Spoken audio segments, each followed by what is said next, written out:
صرف ایک اللہ کے ہو کر اور اس کے ساتھ شریک نہ ٹھہرا کر، اور جو شخص کسی کو اللہ کے ساتھ شریک مقرر کرے تو وہ گویا ایسا ہے جیسے آسمان سے گر پڑے، پھر اس کو پرندے اچک لے جائیں یا ہوا کسی دور کی جگہ اڑا کر پھینک دے۔ یہ ہمارا حکم ہے، اور جو شخص ادب کی چیزوں کی جو اللہ نے مقرر کی ہیں تعظیم کرے تو یہ کام دلوں کی پرہیزگاری سے ہے۔ ان میں ایک وقت مقرر تک تمہارے لیے فائدے ہیں، پھر ان کو اس قدیم گھر یعنی بیت اللہ تک پہنچنا اور ذبح ہونا ہے۔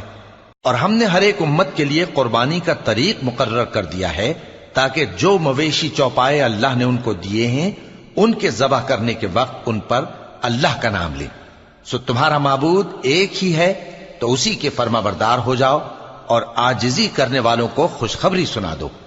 یہ وہ لوگ ہیں کہ جب اللہ کا نام لیا جاتا ہے تو ان کے دل ڈر جاتے ہیں